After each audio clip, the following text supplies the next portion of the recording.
You are not hard to love. Let that sit for a moment. You are not too emotional. Not too deep. Not too intense. Not too much. You are not asking for too much. You are asking the wrong person.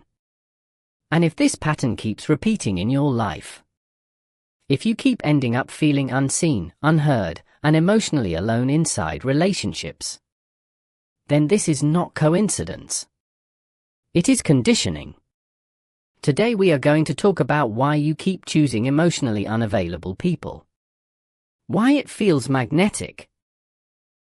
Why it feels familiar.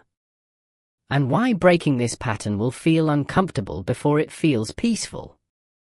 Number 1. What emotional unavailability actually looks like. Emotional unavailability is not always obvious. It does not always look cold. It does not always look distant at the beginning. In fact, emotionally unavailable people can be charming, attentive, present in the early stages. But emotional availability is not measured by intensity. It is measured by consistency. An emotionally unavailable person struggles with sustained vulnerability, deep emotional intimacy, conflict resolution without withdrawal, long-term emotional presence.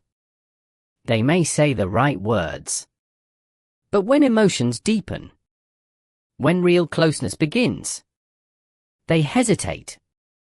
Not because you are unworthy, but because closeness exposes what they have not healed. Number 2. Why you feel drawn to them. This is the part no one wants to admit. Emotionally unavailable people often feel exciting, mysterious, hard to read, hard to win. And when you finally get their attention, it feels earned. That earning feeling is powerful. Because if you grew up feeling like love had to be earned, attention from someone distant feels validating. It feels like achievement. Your nervous system confuses unpredictability with passion. And unpredictability creates dopamine. Stable love feels calm. But calm can feel unfamiliar. If chaos was your baseline. Number 3. The familiarity loop. The brain prefers what is familiar over what is healthy.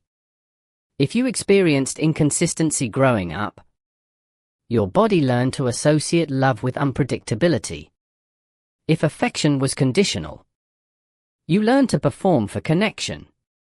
If emotional safety was absent, you learned to overfunction. So when you meet someone emotionally unavailable, your nervous system recognizes the pattern. And recognition feels like chemistry. It is not destiny. It is memory. Number 4. Why you think you can fix them. There is something seductive about potential. You see who they could be. You see glimpses of warmth, moments of vulnerability, brief emotional openings. And you hold on to those moments. You believe consistency will come. If you are patient enough, understanding enough, loving enough. But love does not heal avoidance. Self-work does. You cannot love someone into emotional maturity. You cannot sacrifice yourself into being chosen. Number 5. The anxious-avoidant dynamic. This pattern is common. One partner craves closeness. The other fears it. The anxious partner seeks reassurance. The avoidant partner seeks space. The more one pursues, the more the other withdraws. This creates a cycle of hope, distance, reconnection, disappointment. And because there are highs and lows, the relationship feels intense, addictive. But intensity is not intimacy. Intensity is nervous system activation. Number 6. Why you blame yourself. When someone emotionally unavailable pulls away, your mind searches for reasons. Was I too much? Did I say something wrong? Did I move too fast? You replay conversations. Tone. Timing. You internalize their distance. But distance is not always rejection. Sometimes it is incapacity. Not everyone has the emotional range to meet you. And their limitations are not proof of your inadequacy. Number 7. The fear of choosing differently. Here is the uncomfortable truth. Choosing emotionally available people can feel boring at first. Because there is no chase. No guessing. No adrenaline. Just clarity. Consistency. Calm. And if your nervous system is used to chaos, calm feels unfamiliar. Unfamiliar feels unsafe. So you may sabotage stability. Because your body interprets it as lack of spark. But peace is not lack of chemistry. Peace is absence of threat. Number 8. Why they sometimes come back. Emotionally unavailable people often return. Not because they transformed, but because distance restored their comfort.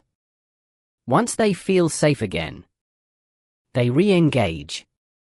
Until closeness deepens again. Then the cycle repeats. And each time they return, your hope resets. But hope without change keeps you trapped. Number 9. The real reason you stay. You stay because leaving feels like failure.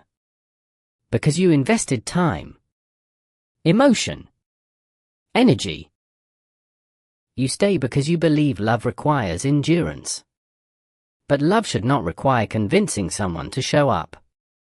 Presence is not negotiable. Emotional availability is not something you beg for. It is something someone either has or chooses to develop. Number 10. What changing this pattern requires. Breaking this cycle is not about finding better people. It is about tolerating discomfort. The discomfort of walking away sooner. Not chasing. Not over-explaining. Not proving. Not settling. It requires grieving fantasy. Grieving potential. Grieving the version of them you hoped would appear. And grief is hard. But clarity is harder when avoided. Number 11. You are not too much. You are not too emotional.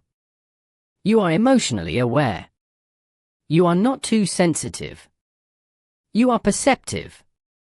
You are not needy. You value connection. The problem is not your depth. The problem is pouring depth into someone who fears it. You deserve reciprocity, not resistance. Number 12. What emotional availability looks like. Emotionally available people communicate clearly. Stay present during conflict. Express vulnerability without disappearing. Maintain consistency over time. They do not create mystery. They create safety. They do not confuse you. They clarify. And when you meet that kind of person, you may not feel fireworks. You may feel relief. Relief is not boring. Relief is regulated love. Right now, someone is listening to this and recognizing themselves, not as the victim, not as the villain, but as someone repeating a pattern. And that recognition is powerful. Because once you see it, you cannot unsee it. Once you understand that attraction is influenced by conditioning, you stop romanticizing dysfunction. You start questioning chemistry. You start asking different questions. Does this person show up consistently? Can they handle emotional conversations? Do they withdraw when things get real? Or do they lean in? You begin to observe rather than chase. And observation changes everything. Because emotionally unavailable people thrive on pursuit. They thrive when you fill the silence. When you over-explain. When you compensate. But when you step back and allow space to reveal truth, patterns become obvious. And truth, while uncomfortable, is freeing. You are not hard to love. You are not too deep. You are not too intense. You are simply done shrinking yourself. For people who cannot expand, choosing differently will feel strange. But strange is not wrong. Strange is growth. And the moment you stop chasing unavailable love is the moment available love becomes visible. If this resonated, subscribe for more reflections on attachment, love, and emotional clarity. Not for entertainment, but for awareness.